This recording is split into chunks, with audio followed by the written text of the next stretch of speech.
जी के ऊपर यस, जैसे कि गौरव ने आप लोगों को बताया, मेरा नाम पूर्णिमा है और आज जो हम विषय करने वाले हैं वो है कृष्णमूर्ति पद्धति यानी केपी सिस्टम। अब इसको अलग अलग नामों से लोग जानते हैं। कोई इसको कस्पल इंटरलिंक के नाम से जानता है, कोई नाड़ी ज्योतिष के नाम से जानता है और कोई केपी सिस्टम के नाम से यानी कृष्णमूर्ति पद्धति के नाम से जानता है। अब ये अलग अलग नाम है और अलग अलग एक एक स्टेप इसमें आगे पीछे भी हैं। फॉर एग्जाम्पल नाड़ी एस्ट्रोलॉजी में हम लेते हैं प्लैनेट का नक्षत्र और उसका सबलॉर्ड। केपी सिस्टम में लेते हैं प्लैनेट, नक्षत्र, सबलॉर्ड और सब सबलॉर्ड। लेकिन कस्पर इंटरलिंक में सब तक जाते हैं।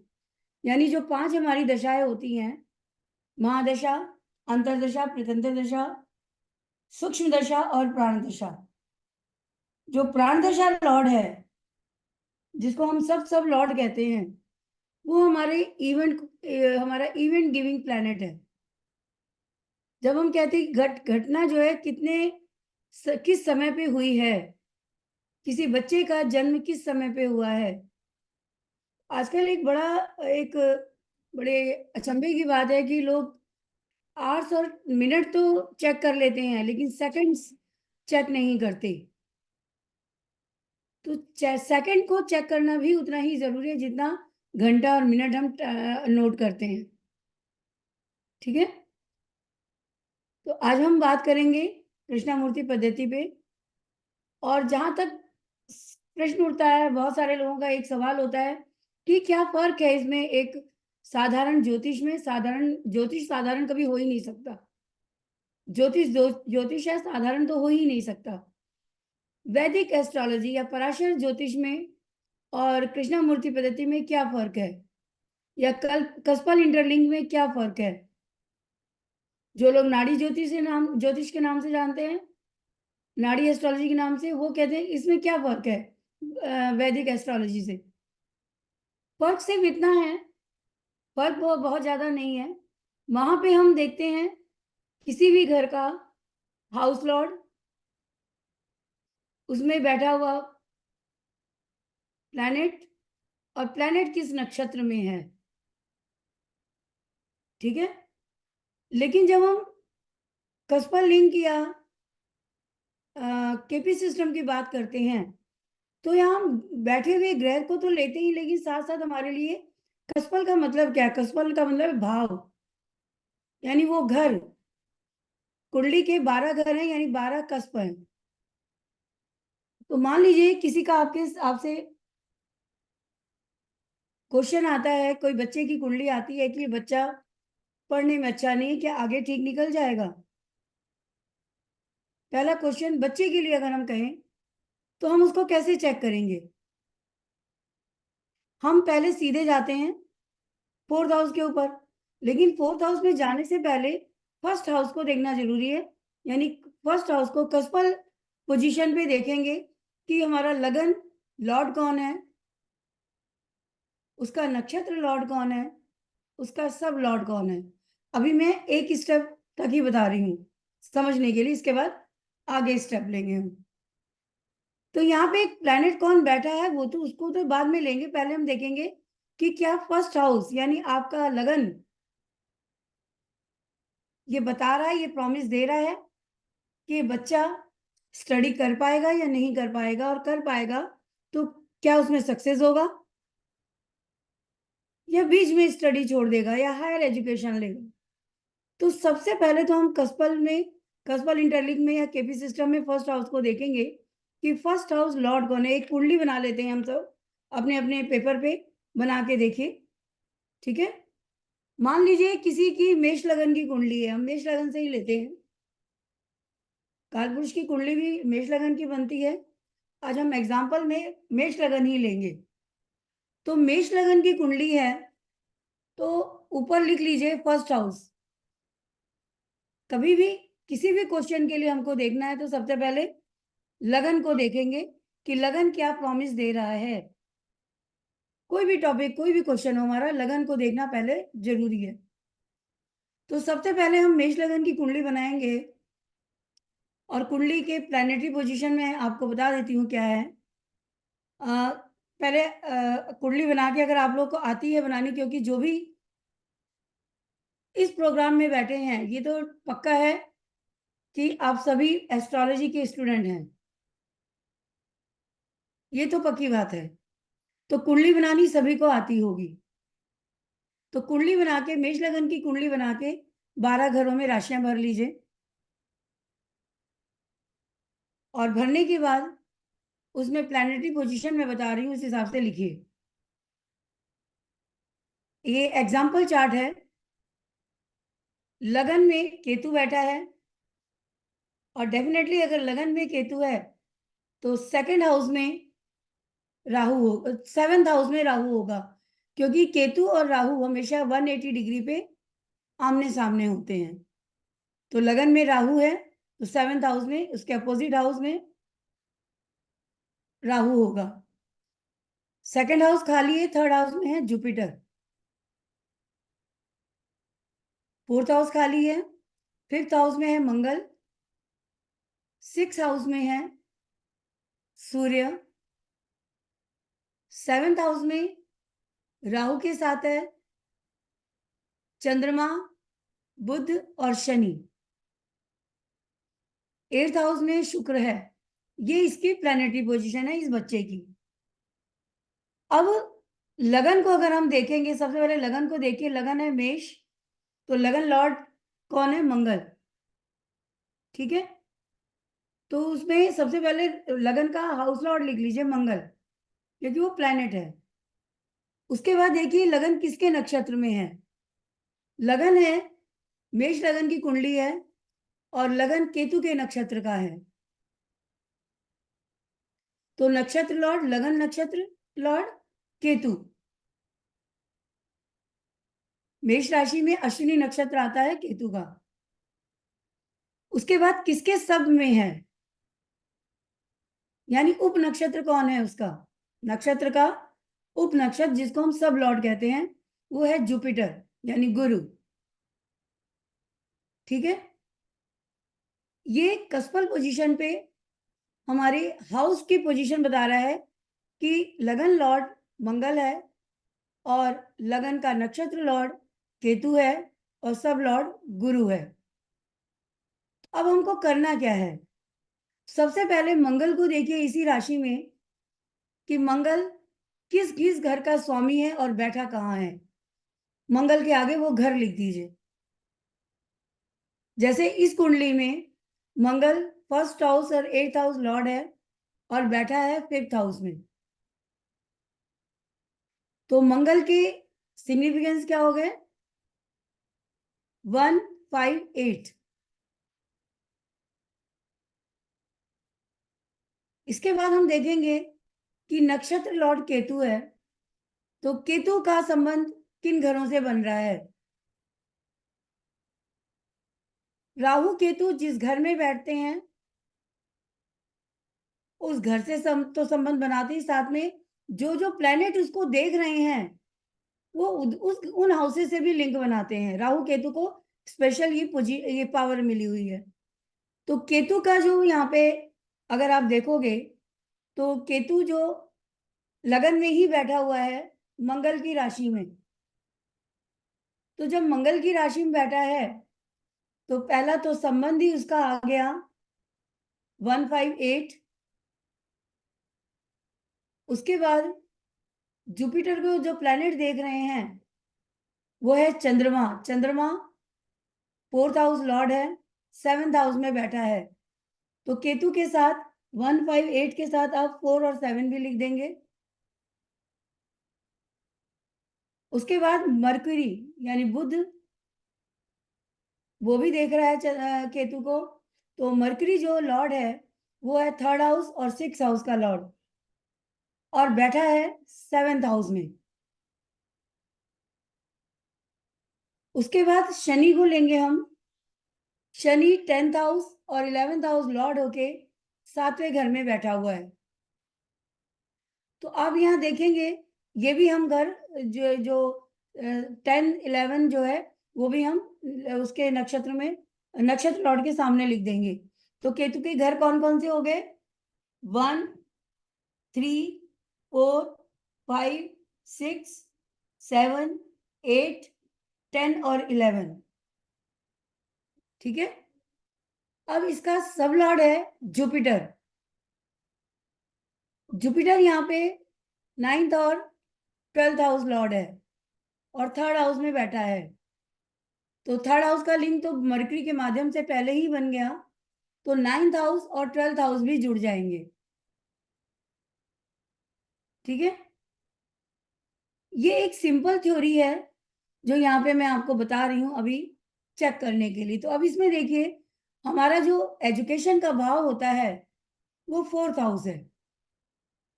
प्राइम एजुकेशन जो हम आज के जमाने के हिसाब से तो नर्सरी केजी से, और पुराने जमाने में फर्स्ट हाउस मैंने फर्स्ट क्लास पहली कक्षा का जिसे जो पढ़ाई शुरू होती है 4th हाउस से देखते हैं। तो प्राइम हाउस कौन सा है एजुकेशन का? 4th house.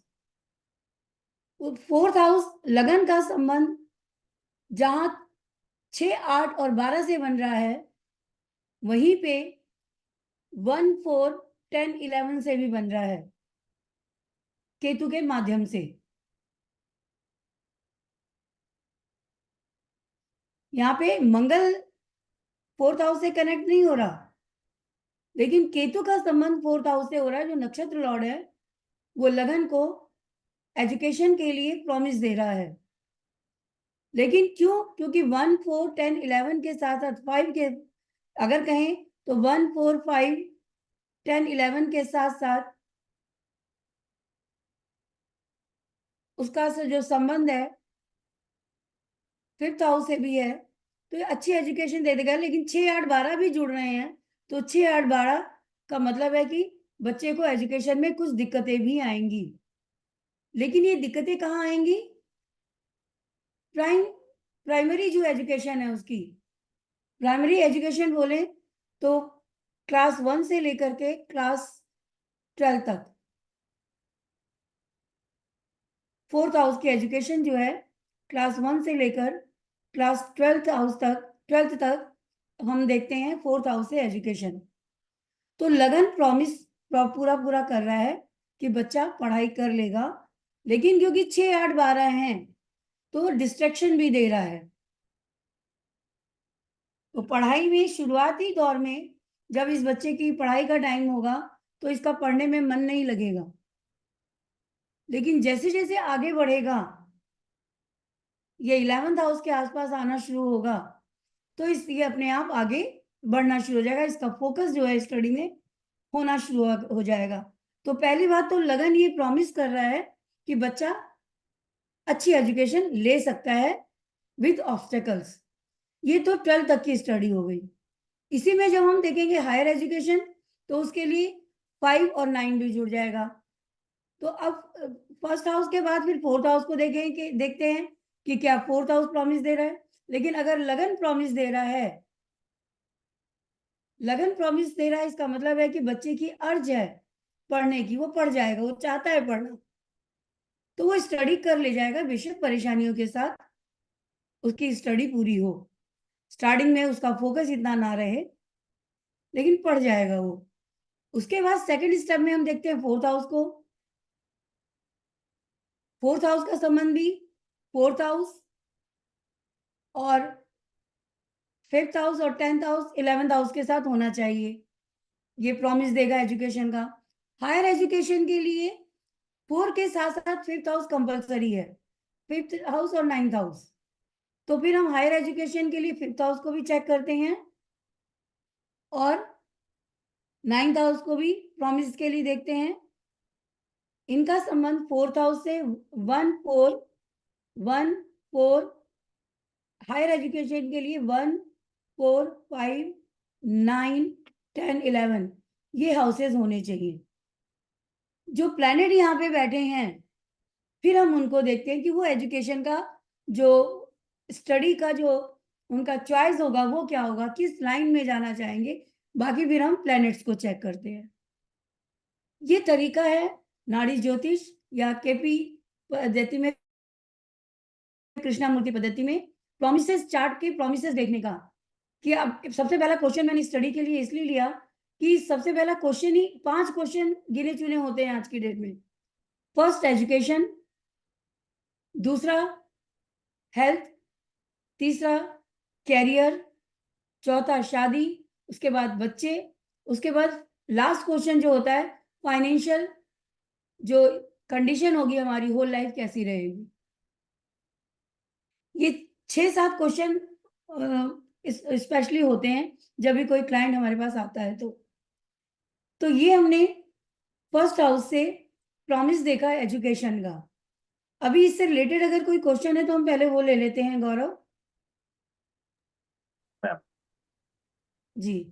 कोई भी कुछ है क्वेरी तो प्लीज हैंड रेज कर सकते हैं आप।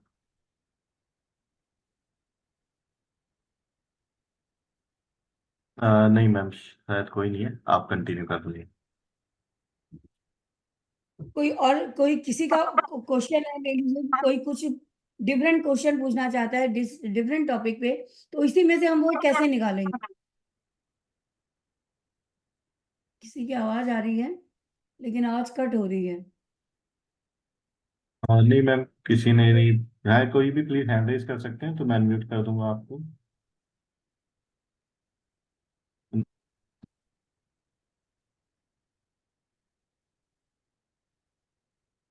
कोई क्वेश्चन है किसी का, कोई और डिफरेंट टॉपिक इसी तरह से देखना चाहता है। नहीं मैम, किसी का नहीं। बेसिकली जो वैदिक हमारी ज्योतिष है उसको ये और इजी और इजी कर देता है देखने में और समझने के लिए। प्रॉमिस क्लियरली इसमें सामने नजर आ जाते हैं। ऐसा नहीं है कि वैदिक ज्योतिष जो है, पराशर ज्योतिष जो है वो कंप्लीट नहीं है किसी भी इवेंट को देखने के लिए, ऐसा बिल्कुल भी नहीं है। लेकिन जब उसके साथ साथ आपने वो भी पढ़ा और आपने केपी पद्धति पे भी अपनी मास्टरी की है, तो आपके लिए जो इवेंट का टाइमिंग है, मैम ये डेट विनोद मंथ ने। और टाइम, वो आप इजिली इससे निकाल सकते हैं। ठीक है। ये चार्ट जो आज अभी अभी मैंने आपके सामने लगाया है, ये आज ही मेरे पास आया एक बच्चे का चार्ट। कुछ मेरी कंसल्टेंसी थी तो 2 बच्चे थे उनके, दोनों बच्चों का। तो ये इसमें प्रीमिसेस दे रहा, जो प्राइमरी प्रीमिसेस हम देख रहे थे कि क्या चार्ट देगा। वो बड़े परेशान थे, बच्चा पढ़ नहीं पा रहा है, मन नहीं लगाता है, थोड़ी देर पढ़ता है, बैठता नहीं है ठिकाने से। तो जब मैंने उसका चार्ट देखा तो मैंने कहा आप चिंता ना करें, अभी 5th क्लास में बच्चा है, जैसे जैसे बड़ा होगा। और उसकी जो दशा चल रही थी, देखिए पहले तो हम लगन से हम प्रॉमिस देखते हैं, फिर देखते हैं कि बच्चे के रिजल्ट स्टडी में कब आएंगे, कौन सी दशा होगी। दशा बहुत महत्वपूर्ण हो जाती है। ठीक है। तो दशा उस समय उसके जुपिटर की चल रही थी। जुपिटर जो उसका है 3, 9 और 12 है। और उसके वो है भी अपने ही नक्षत्र का, तो उसको 4th हाउस नहीं मिल रहा और 11th हाउस नहीं मिल रहा। तो पढ़ाई तो वो कर रहा है लेकिन फोकस की कमी है, उसका अभी खेल में दिमाग ज्यादा है।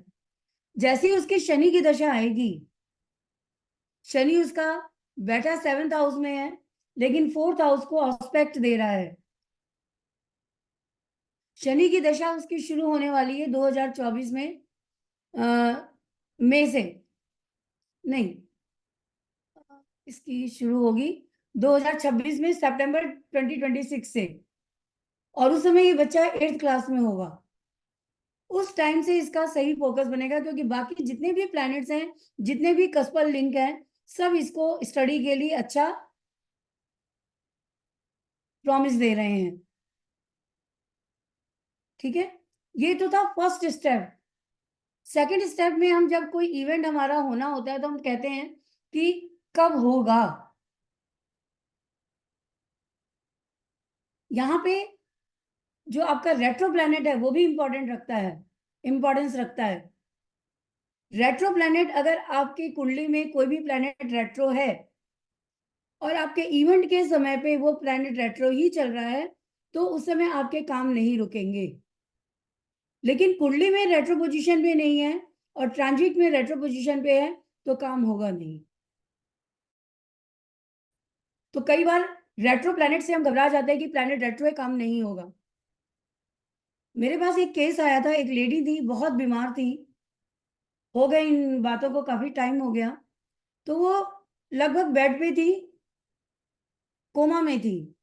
डॉक्टर ने जवाब दे दिया था कि आप इनको ले जाइए, क्योंकि अब इनके बचने की संभावना नहीं है। वो ऑक्सीजन पे उनको रखा हुआ था, लेकिन घर में कोई संभालने वाला नहीं था, या यूं कहो कि उनकी 24 आवर्स एक पर्सन उनके पास चाहिए था। तो खर्च कर सकते थे उन्होंने, कोई बात नहीं डॉक्टर साहब आप इनको हॉस्पिटल में रखिए, और जब तक इनकी सांसें तब तक आप रखिए, कोई बात नहीं हम पे करेंगे और हम आते जाते रहेंगे। तो उनको किसी ने मेरा नाम लिया तो मेरे पास आए, तो उन्होंने कहा ये स्थिति कब तक बनी रहेगी। उस समय जुपिटर रेट्रोग्रेड था, जुपिटर रेट्रोग्रेड था, उनकी कुंडली का जुपिटर रेट्रोग्रेड नहीं था। तो जब कुंडली मैंने देखी, स्थिति बहुत खराब थी और बचने के चांसेस कम ही थे। लेकिन जब मैंने जुपिटर को देखा तो मैंने उसमें देखा कि जुपिटर कब डायरेक्ट हो रहा है। कुछ और प्रोमिसेस भी थे जो अभी इस लिंक में मैं शेयर नहीं कर पाऊंगी।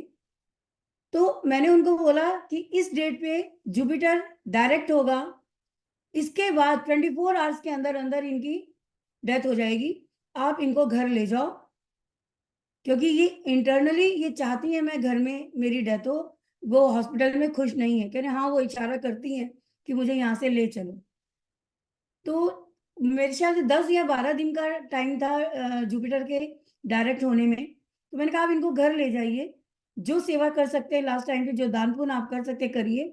जुपिटर इस डेट पे इतने बजे ट्रांजिट होगा, ओ सॉरी ये डायरेक्ट होगा, और इसके 24 आवर्स के अंदर अंदर इनकी लास्ट जो सांस है वो ये लेंगी।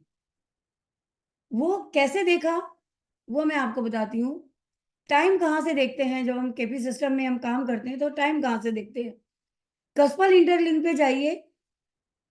अब वहां पे क्योंकि डेथ का कॉज था, क्वेश्चन था डेथ का हाउस कौन सा है, 8th हाउस। तो 8th हाउस के कस्पल में जब मैं गई तो वहां पे देखा कि जो प्लानिटरी पोजीशन जो कस्प की कह रही है और जो उस समय का गोचर कह रहा है, वो जो ट्रांजिट जो होने वाला है उसका डायरेक्ट का ट्रांजिट जुपिटर का, वो टाइम उसमें से निकाला।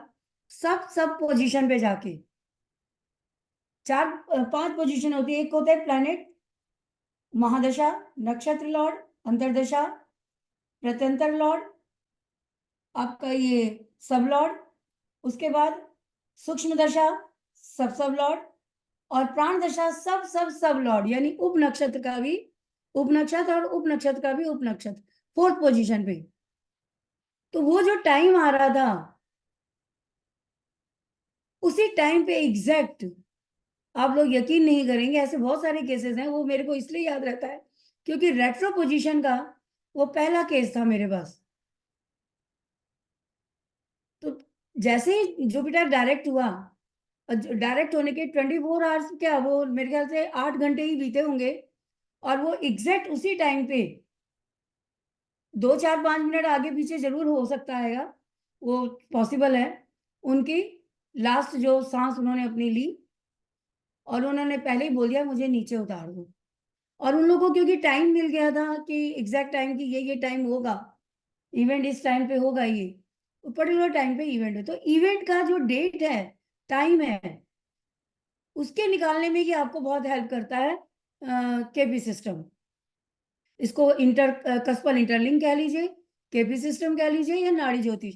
नाड़ी ज्योतिष जो है वो कुछ एक सब लॉर्ड तक सीमित है, प्लैनेट, नक्षत्र और सब लॉर्ड। लेकिन कृष्णामूर्ति पद्धति सब जाती है, और कस्पल इंटरलिंक उसकी 5th पोजीशन सब तक जाता है, जो मिनट और सेकंड भी निकालता है।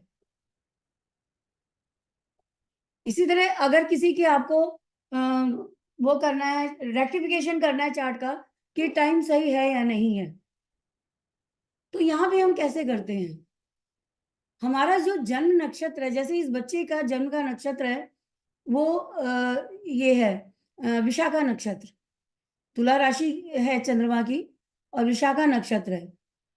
तो यहाँ पे फर्स्ट हाउस को लगन के ही हम सब पोजीशन पे जाएंगे।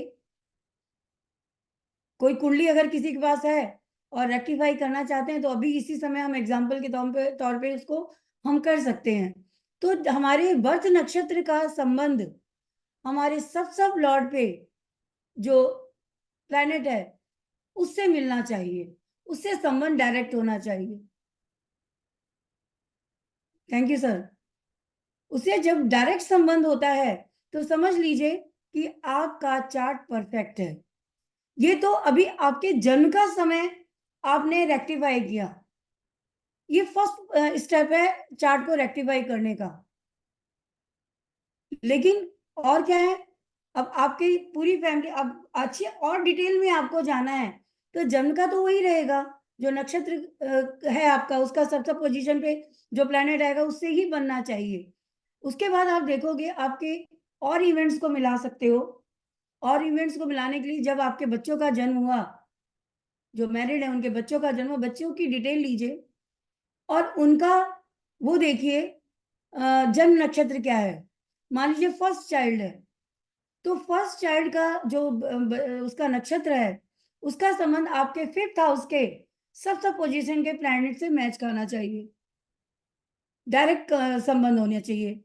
अब ये संबंध कैसे बनते हैं, या तो वो नक्षत्री सेम सब पोजीशन पे भी हो, या उस नक्षत्र जो यहाँ पे सब लॉर्ड आ रहा है उसकी राशि में चंद्रमा हो, या वो प्लैनेट चंद्रमा के सब पोजीशन पे हो, ये डायरेक्ट बनेगा, या वो प्लैनेट वहां बैठा हो जहां चंद्रमा बैठा है उसके साथ बैठा हो युति संबंध में। तो ये ऐसे हम एक एक इवेंट को मैच करके हम चार्ट को रेक्टिफाई करते हैं। लेकिन फर्स्ट स्टेप वही है कि हम लगन से रेक्टिफाई करेंगे। कईयों को पता नहीं होता है कि हमारा बर्थ टाइम क्या है, तो हम कहते हैं ठीक है जो तुम्हें पता है वो बता दो, उसके बाद उसकी लाइफ के जो गुड इवेंट्स हैं और बैड इवेंट्स हैं उनको हम कस्पल इंटरलिंक से मैच करते हैं, जो 4th स्टेप आता है। ठीक है। और कई बार आपके पास कुछ ऐसे चार्ट्स आते हैं जो इवेंट हो चुका होता है, यानी बैड इवेंट, किसी का एक्सीडेंट या किसी ने पॉइजन लिया, सुसाइड अटेम्प्ट किया, तो उसका एग्जैक्ट टाइम क्या है, तो वो 5th स्टेप सब पोजीशन जाता है जो प्राण दशा होती है। वो आपको एग्जैक्ट आपको घंटा मिनट और सेकंड बता देगा कि इस बच्चे ने इस समय ये लिया, इस समय इसके प्राण निकले, डेथ का एग्जैक्ट टाइमिंग वो शो कर देगा। तो इस तरीके से काम करता है ये। आपके जो ज्योतिष आप पढ़ रहे हो, कोई भी फॉर्म पढ़ रहे हो, उसमें ये एड ऑन होकर के आपकी रीडिंग को इजीएस्ट कर देता है। और इस पे काम किया कृष्णा मूर्ति जी ने, बहुत काम किया इस पे। उसके बाद उमंग तनेजा जी का भी आप लोगों ने नाम सुना होगा, नाड़ी ज्योतिष के नाम से वो करते हैं, उन्होंने अपनी लेवल का काम किया। और जो कस्पल इंटरलिंक है वो उस पे काम किया खुल्लर सर ने। मुझे पूरा नाम अभी याद नहीं आ रहा उनके, मैं उनसे भी पढ़ी हुई हूँ, अब तो नहीं पढ़ाते हैं वो, अभी पता नहीं है भी या नहीं, उसी समय बहुत बुजुर्ग थे जब मैंने पढ़ा था तब। तो कस्पल इंटरलिंक के ऊपर जो डिटेल में काम किया खुल्लर सर ने किया, और जो कृष्णामूर्ति जी ने काम किया सब पोजीशन तक किया। और जो नाड़ी ज्योतिष है वो सब पोजीशन तक है, प्लैनेट, नक्षत्र और सब लॉर्ड, दैट्स इट। तो ये 3 जो नामों से जानते हैं हम इसको, इनकी स्टेजेस भी अलग अलग हैं। लेकिन हम जब यहाँ पे करेंगे तो हम तीनों स्टेजेस को साथ में लेके, जो इसके 5 स्टेप हैं बेसिकली, उनके ऊपर पूरी तरह से काम करेंगे जब हम स्टडी करेंगे। तो हमारा जब हम कोर्स करवाएंगे उसमें आपको ये नहीं कि एक स्टेप के लिए आपने कहीं और पढ़ा, दूसरे के लिए कहीं और पढ़ा, जो कि हमें करना पड़ा, क्योंकि लगता था रिजल्ट अभी भी कहीं ना कहीं अधूरे हैं, सेटिस्फेक्शन नहीं मिलती थी।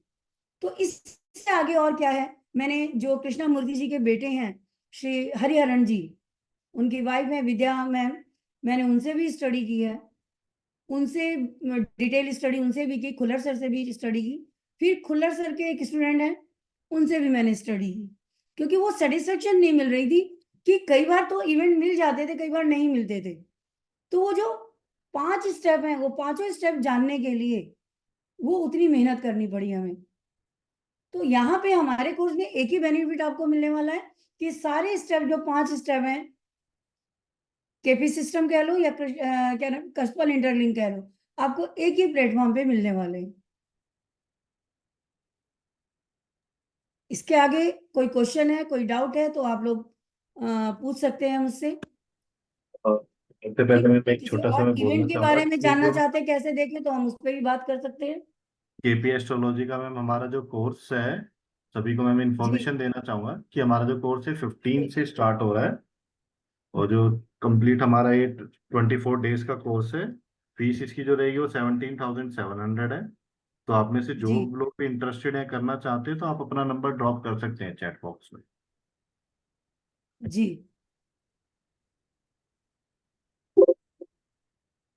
मनोज जी ने शायद हैंड रेज किया हुआ है ये। जी प्लीज विनोद जी। एक सेकंड होल्ड करना जरा, जी मैम। मेरी हाँ बैटरी जी। इसकी चाबी नहीं, लगा दो जरा, एक सेकंड होल्ड कीजिए।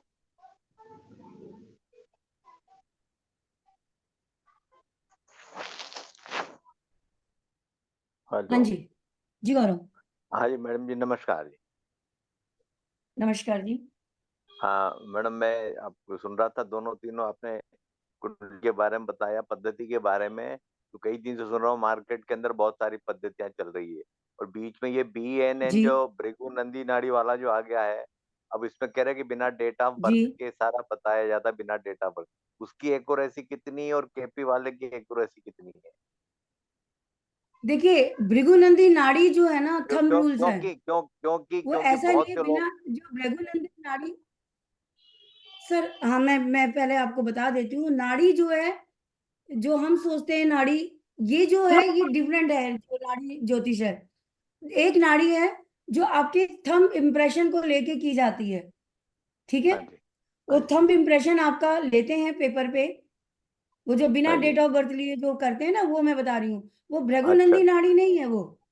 भृगुनंदी नाड़ी सेम यही केपी सिस्टम ही है, उसमें फंडामेंटल फिक्स है कि इस एज में ये होगा, ठीक है। खैर होगा, क्योंकि वो यही बताते हैं कि बिना जिनको, बहुत से लोग हैं जिनको डेट ऑफ बर्थ पता नहीं है, बहुत हैं ऐसे।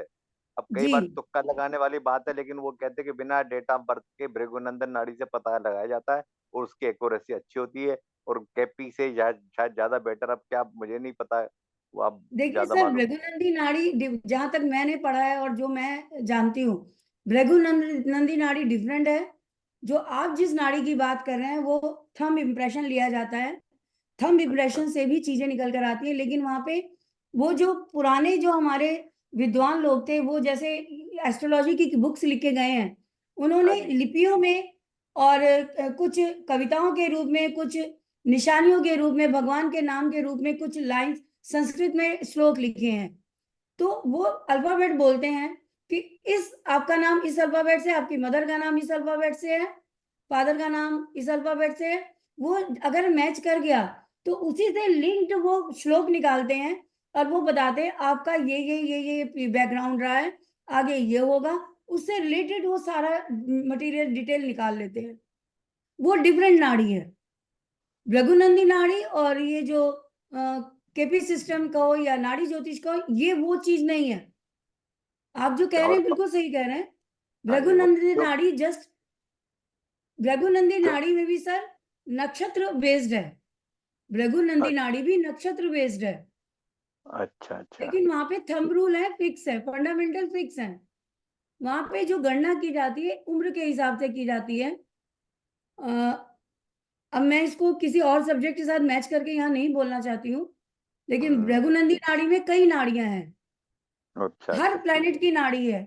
शनि नाड़ी, गुरु नाड़ी, चंद्र नाड़ी, मंगल नाड़ी, शुक्र नाड़ी, सबकी अलग अलग बुक्स हैं, ठीक है। अच्छा। ओहो।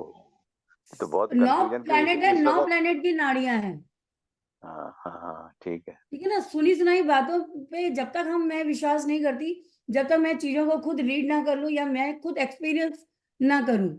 मैं आपके नहीं, पास, मेरे पास वो सारी किताबें रखी हुई हैं यहाँ पे, मैं आपको शो इस कर वक्त सकती हूँ।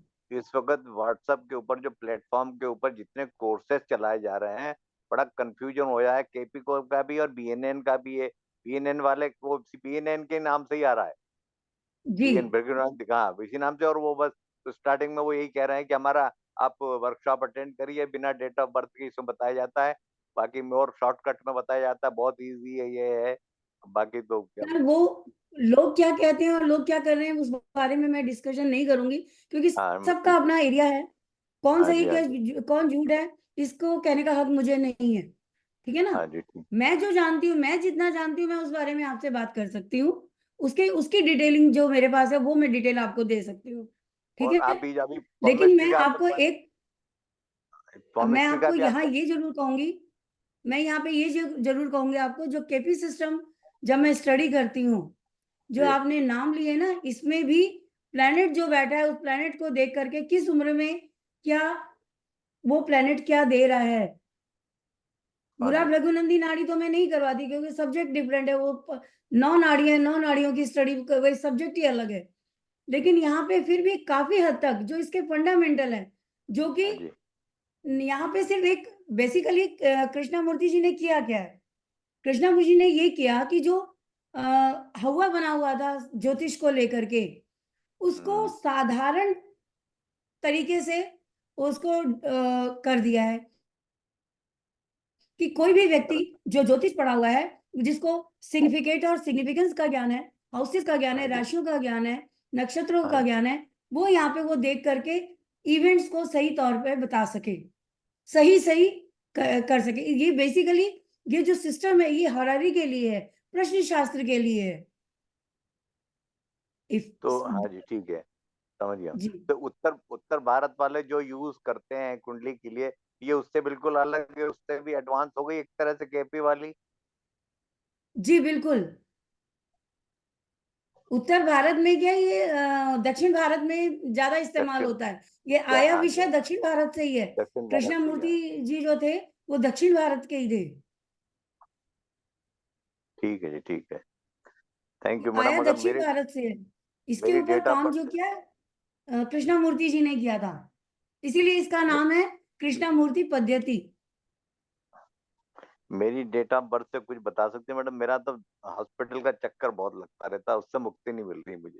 डॉक्टर और मेडिसिन मेरा, अगर sir date of date of birth. Birth नहीं, वो तो फिर मैं अब जैसे आपने हेल्थ का क्वेश्चन किया, हाँ ठीक है जी, ना, हाँ जी, तो हेल्थ का क्वेश्चन किया। अब यहाँ पे आप मेरे को डिटेल दीजिए, मैं सिर्फ हेल्थ का ही टॉपिक आपका लूंगी, क्यों हाँ ऐसा हो रहा है, क्यों, और हाँ, आपको ठीक है, यहाँ पे एक्सप्लेन करूंगी। ठीक ठीक ठीक। ठीक सोलह है ना, सितंबर एक 16 सेकंड से, सितंबर एक सेकंड से।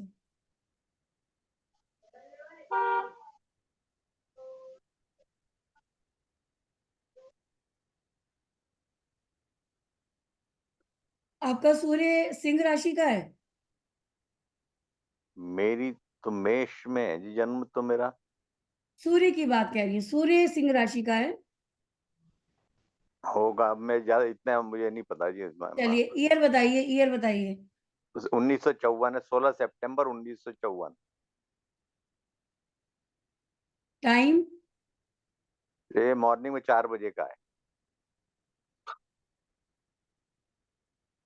अब न्यूमरोलॉजी में बहुत कुछ अलग होता है, इससे कितना मैचिंग होता है मैं कह नहीं सकता। न्यूमरोलॉजी में 16 को केतु का कहते हैं। जी बिल्कुल कहते हैं। अब आपका डेट ऑफ बर्थ ही 16 है, तो स्टमक तो डिस्टर्ब, आपका लीवर इन्फेक्शन, ये सब तो ऑलरेडी आपको रहता है। हाँ कुंडली जी, में भी है वो योग मिल जाएंगे आपको। है कोई भी पेट की चीज अलग प्रॉब्लम। नहीं है एक दूसरे से। जी, टाइम आपने क्या बोला? 4 बजे मॉर्निंग में।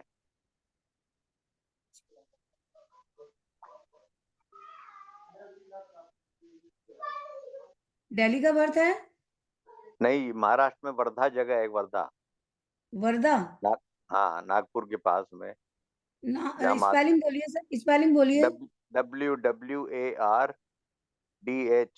वर्धा। डब्ल्यू जहाँ ए आर DHA, वर्धा, जहाँ महात्मा गांधी का डी आश्रम था। एच ए जी।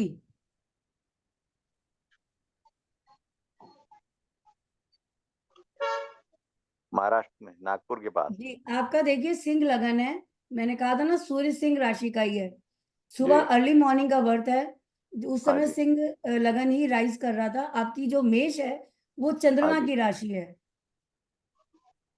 ठीक है अच्छा, हाँ जी।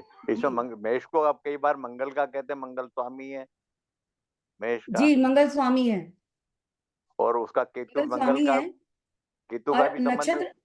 नक्षत्र आपका अश्विनी है, हाँ जी, अश्विनी, हाँ जी, ठीक है, हाँ जी, नक्षत्र अश्विनी है, मेष राशि है, क्योंकि चंद्रमा मेष राशि में है, ठीक है। अच्छा, तो अब यहाँ पे देखिए, आपका जो, अगर मैं टाइम जो आपने बताया उसके हिसाब से मैं इसको पहले तो रेक्टिफाई करूंगी। जी अब चंद्रमा क्योंकि केतु के नक्षत्र में है, तो हमें चेक करना पड़ेगा, क्योंकि ये आपके सब पोजीशन पे केतु नहीं आ रहा है, तो इसमें हमें आगे पीछे करना पड़ेगा।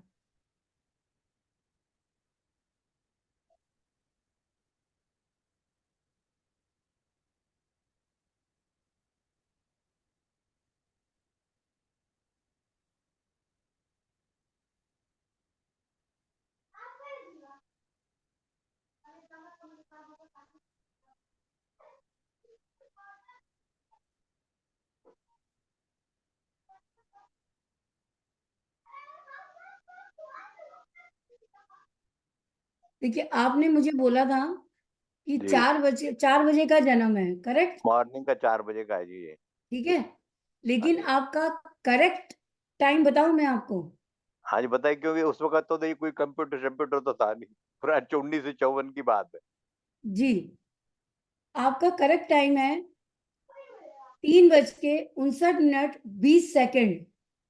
3:59:20। चलिए जी, ये भी जब, आपने। जी, उस समय सिंह लगन जस्ट राइज ही हुआ था। अच्छा जी, मैं इसको जीरो नोट करूँ। डिग्री का लगन है आपका, 0 डिग्री 2 मिनट का, तीन बज के तीन उनसठ बज के मिनट उनसठ मिनट 20 सेकंड का लगन है आपका। 20 सेकंड का, ठीक है जी। हाँ जी, अब बताइए, अब आगे अब क्या है अब इसका आगे हेल्थ की जब तथ्य। हम बात करते हैं, तो हेल्थ जी को देखने के लिए हम देखते हैं, सबसे पहले वही हम लगन देखेंगे, ठीक है, जी, लगन के प्रॉमिसेस देखेंगे, हेल्थ कैसी रहेगी, ये दिन कौन सा करेक्ट। था जी? था फ्राइडे था, दिन कौन सा था? Friday, Thursday. सर मुझे उस पर वर्ड डिटेल पे जाना पड़ेगा फिर देखने के अच्छा, लिए। चलिए चलिए, छोड़िए, अभी अब आगे मैं चलिए। बता दूंगी आपको, फ्राइडे ही होगा। तो प्रॉमिस देखने के लिए सबसे पहले हम लगन को देखेंगे। तो जी लगन में आपका, क्योंकि केतु ही नक्षत्र है, सबसे पोजीशन पे केतु ले आए हैं हम, तो हाँ, अभी ठीक है जी। केतु का लगन का संबंध, लगन लॉर्ड कौन है? सूर्य, ठीक है। जी अब लगन तो मघा नक्षत्र का है, वो भी केतु के ही नक्षत्र का है, और आपका चंद्रमा भी केतु के ही नक्षत्र का है। लगन भी केतु के नक्षत्र का है, चंद्रमा भी केतु के नक्षत्र का है। लगन जी मघा नक्षत्र का है, चंद्रमा अश्विनी नक्षत्र का है, जी, ठीक है। हाँ जी, तो यहाँ पे इसका जो संबंध बन रहा है आपका,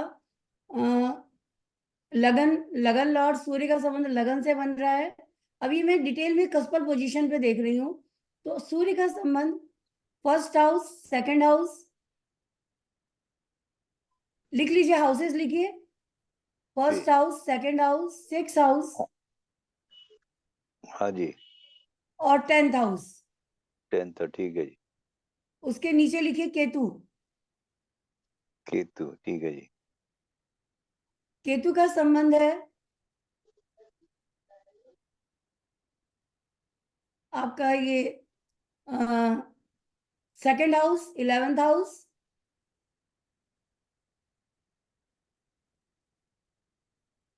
थर्ड हाउस, हाँ जी, सिक्स हाउस, हाँ जी। 7th हाउस और 10th हाउस। तो 10th ऊपर भी है, पहले भी उसमें भी आया, ऊपर भी है, यहाँ भी है। जी, अच्छा, ठीक है। हाँ जी, अब सब लॉर्ड भी केतु ही है, ठीक है, तो ये सब लॉन्ग। बार बार रिपीट ही होंगे वो घर। तो अब यहाँ पे अच्छा, जो आपके हाउसेस आए हैं उसमें 1 के साथ 6, 10, 6, 11 आ गया, 6, 5 5 नहीं, 6-11 आ गया। जब 6-11 आता है तो हेल्थ इश्यूज तो होते हैं, हाँ लेकिन जी, हेल्थ इश्यूज के लिए दवाइयां आप कंटिन्यू लेते रहते हो, बेड पे नहीं हाँ आने जी। देगी बीमारी आपको। दवाइयाँ लेता रहता हूँ, दवाइयों का भंडार लगा है, अलमारियाँ जी भरी पड़ी है। और बिल्कुल। एक बीमारी एक लेता रहता हूँ तो दूसरा चक्कर लग गया तो कोई नहीं हो जाएगी फिर डॉक्टर के पास, आप दूसरी दवाई डायबिटिक हैं? लेके आऊंगा। नहीं, डायबिटिक नहीं, टेस्ट डायबिटिक में है मेरे, ना? नहीं टेस्ट में नहीं आ रहा अभी तक। अभी तक टेस्ट में शुगर नहीं आया, कंफर्म नहीं है, लेकिन डॉक्टर के पास जाता हूँ कंफर्म कुछ नहीं कुछ। है, लेकिन सर एक होता है इंसुलिन बढ़ना, एक होता हाँ, है इंसुलिन कम होना। हाँ जी। हाँ आपके तो ये पैरों डॉक्टर, में कोई दिक्कत है क्या, या हाँ ब्रीदिंग इश्यूज होते हैं? पैरों पैरों में दिक्कत है, पिंडलियों में दर्द रहता है मेरे। ठीक है, ये तो लगन का प्रॉमिस आ गया। अब हम हाँ जी, 6 हाउस को देखते हैं, तो 6 हाउस का सबसे पोजीशन वाला लॉर्ड पकड़ लेंगे हम सबसे पहले। हाँ जी, हाँ जी, अभी मैं सब पोजीशन का ही पकड़ रही हूँ, ठीक है? हाँ जी, तो हाँ जी, वीनस है, वीनस किसके नक्षत्र में है? वीनस यहाँ पे राहु के नक्षत्र में है। हाँ जी, तो वीनस के घर हैं 3 और 10, 3-10, 3 हाँ जी, 8 10 4 3 4 8 10, ये वीनस के हाँ घर जी, हैं। हाँ जी।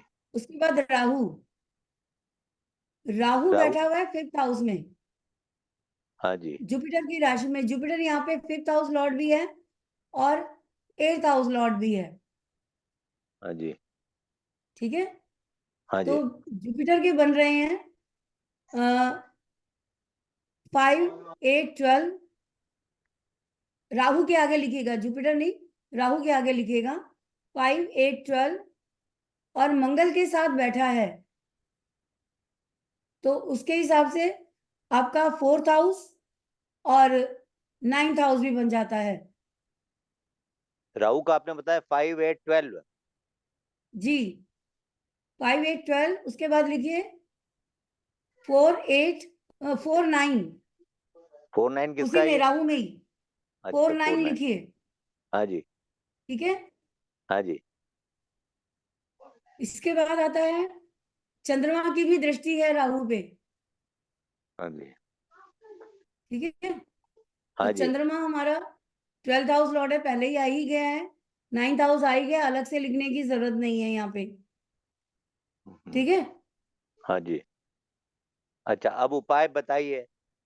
नहीं, अब आपको बीमारी का पहले तो बताऊं, आपको प्रॉब्लम क्या है? हाँ, हाँ आपको एक तो प्रॉब्लम आप। पैरों की दिक्कत है, और हाँ जी, आपको आर्टरीज में ध्यान रखिएगा, आपको आर्टरीज में ब्लॉकेज होने की पॉसिबिलिटीज हैं। नसों की, नसों की। आर्टरीज में heart heart related heart, issues. Heart में भी कुछ चल रहा है चक्कर, कंफ्यूजन बना हुआ है। अभी कल ही टेस्ट करवा के आया हूँ मैं। वो कह रहे कुछ जी, चेंजेस तो हो रहा है, लेकिन 100 अभी क्लियर नहीं हो पा रहा, लेकिन कुछ है प्रॉब्लम। ब्लॉकेज है, हाँ, कुछ बताया है वो, मैं बता चेंजेस रही हूँ वर्ड यूज। ब्लॉकेज है। अच्छा, जी, तो ये ठीक है। किससे अभी अभी शुरुआत है, किसे कंट्रोल कैसे हो सकता है? अभी शुरुआती स्टेज पर है। शुरुआती स्टेज पे एक तो आपको मेडिकल ट्रीटमेंट तो लेना ही पड़ेगा। हाँ जी, मेडिकल ट्रीटमेंट तो जो है वो तो आपको लेना ही पड़ेगा। हाँ जी। आपको इसमें भगवान शिव की उपासना कीजिए, रुद्र अच्छा जी, जो महामृत्युंजय मंत्र का जाप कीजिए बस, ठीक है? अच्छा जी। जी, अभी तो मैंने ये बहुत डिटेल में गई नहीं, ऊपरी ऊपरी तौर पे आई हूँ, वहीं आपकी प्रॉब्लम समझ में आ गई है। ये बात आपने उस दिन भी कही थी, आपने मेरा हाथ देखा था, इसमें कुछ जी ग्रीन लाइनें बताई थी। सर, कोई ये भी साइंस पकड़ लीजिए, जो दे रहा है वो सारी साइंस सेम चीज देंगी। आपको हाथ से बताया, आपको केपी सिस्टम से भी वही सेम चीज निकल के आ रही है। बट मैं चाहता हूँ कि ये हार्ट वाली जहाँ शुरुआत है, वहीं तक रुके, आगे सर्जरी वाली पोजीशन ना बने। सर वो अभी सर्जरी तो नहीं, लेकिन स्टंट डलने के चांसेस हो सकते हैं। कम दवाई से कम चल रही, दो दवाई में स्टंट, 2 या 3 दवाई। स्टंट आपको डल सकते हैं, ओपन हार्ट सर्जरी तो नहीं है। लेकिन फिर मैं लेकिन पे आके इसलिए रुक गई हूँ कि 2026 और 27, हाँ जी, ओहो, स्पेशली मैं 27 26 और 27 की बात करूंगी, इस टाइम पे थोड़ा हेल्थ का ध्यान रखिएगा। 25 तक 26। ऐसी कोई घबराने वाली बात नहीं है, हम्म। लेकिन 2026, हाँ जी। 26-27 में थोड़ा सा ध्यान रखिएगा। अच्छा अच्छा अच्छा। उस समय थोड़ा अटैक की पॉसिबिलिटीज हो सकती है, बीच बीच तो में उस पेन तो समय होता है। विशेष ये ध्यान रखने की जरूरत है आपको। अब ये पेन जो मेरे इधर से होकर के ये बैक में चला गया पीछे की तरफ में, दोनों जी shoulder, right left left right होता रहता है ये। कल ही जी जी दिखा के आया हूँ, तो दवाई उन्होंने कहा, तो उनका कुछ दवाइयों से ठीक हो जाएगा, ऐसा डॉक्टर ने कहा है, कार्डियोलॉजिस्ट ने। बिल्कुल, अभी आप संभाल लेंगे, समझ जाएगा, अभी कोई ऐसी डरने वाली बात है नहीं। लेकिन हेल्थ आपकी काफी टाइम से अप एंड डाउन है। बहुत ज्यादा, हाँ जी बिल्कुल। ठीक है हाँ जी। जी हाँ जी। हाँ जी, और और कोई कोई खास है? और कोई खास रेमेडी मैम बताइए। बस ये तो एक तो महामृत्युंजय देखिए, मंत्र है। जब तक कोई चीज डिटेल में नहीं, मैंने आपको बोला ना, सिर्फ एक इलाजों का एक इलाज, इलाज हाँ जी। महामृत्युंजय मंत्र। मैं वो पढ़ता रहता हूँ, गीता रामायण पढ़ता रहता हूँ डेली में। स्पिरिचुअल आदमी हूँ, धार्मिक आदमी हूँ, बस यही है। सर, महामृत्युंजय मंत्र की एक माला रोज कीजिए, ठीक है जी। और हो सके तो शिवलिंग पे जल चढ़ाइए। ठीक है जी, एक ठीक। और कुछ ठीक है, जानवरों को कुछ खिलाना पिलाना, कुछ वो गाय आपकी गौ। इच्छा है, आप कर सकते हैं, कोई दिक्कत नहीं है उसमें, इन्होंने कहा गाय को कर रोटी सकते हैं। खिलाने, तो गाय को रोटी खिलाता हूँ, गाय को रोटी खिलाता हूँ मैं। जी, खाने पीने में थोड़ा सा ध्यान रखिए, ईटिंग हैबिट्स अपनी ठीक रखिए। मैं वेजिटेरियन हूँ, नॉन वेज खाता नहीं हूँ, बाजार का खाता नहीं हूँ। नहीं, बात नॉनवेज और वेजिटेरियन की नहीं, वेजिटेरियन में भी कुछ चीजें आपको सुटेबल नहीं है। फॉर जैसे। एग्जाम्पल, आप ठंडी और बर्फ चीज वाली चीजें नहीं खाएंगे, आप हाँ सुबह की चीजें शाम को नहीं खाएंगे। हाँ अच्छा, बासा नहीं खाना, ठीक है। जी हाँ। गौरव, कोई किसी और का लेना है? कोई और क्वेश्चन है किसी का? ठीक है मैडम, थैंक यू, काफी इंफॉर्मेशन आपने। God God bless you. कोई भी अगर कुछ पूछना चाहते हैं तो प्लीज हैंड रेज कर सकते हैं अपना। पर किसी का तो हैंड रेज नहीं है।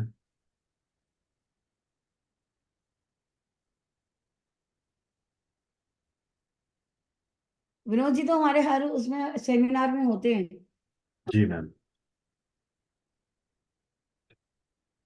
नहीं मैम, नहीं है लगता तो फिर अब नहीं।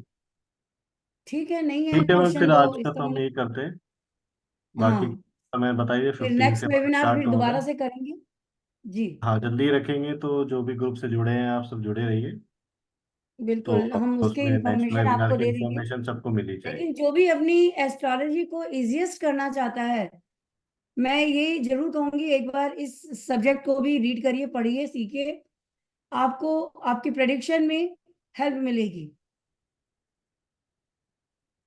और 80% आपकी प्रेडिक्शन में बेनिफिट्स मिलते हैं। मैं 100% इसलिए नहीं बोलती हूँ कि 100% आप और हम हैं ही नहीं। 100% सिर्फ ऊपर वाला है, 80% भी हम लोग को अपनी स्टडी पे जो मेहनत की है उसके ऊपर थोड़ा सा विश्वास है, इसीलिए। अदरवाइज 80% भी मैं कभी हमेशा कहूंगी अपने गट्स पे और अपनी मेहनत पे विश्वास करके आप 80% बोलिए, लेकिन 100% कभी मत बोलिए, क्योंकि किसी की डेस्टिनी को आप में और हम में बदलने की ताकत नहीं है। लेकिन उसको हम स्मूथ कर सकते हैं, लाइफ को हेल्प करके, इसके माध्यम से। अब बहुत सारे लोगों की हेल्प करेंगे, लोगों को जीवन दान मिलेगा या आगे का रास्ता मिलेगा, तो आपको ब्लेसिंग्स मिलेंगी। ठीक है, ठीक है मैम, तो आज की वेबिनार हम यहीं पे दोबारा हम। जी एंड करते हैं मैम। नेक्स्ट वेबिनार जी जी, जल्दी ही सबको इन्फॉर्मेशन मिल जाएगी। जरूर। तो ओके ठीक एवरीवन। है गौरव, आज के लिए भी यही एंड करते हैं। जी मैम। जी, okay, good night everyone. Radhe Radhe good सभी। नाइट, शब्बा खैर, शुभ रात्रि, शब्बा खैर, जय श्री श्याम।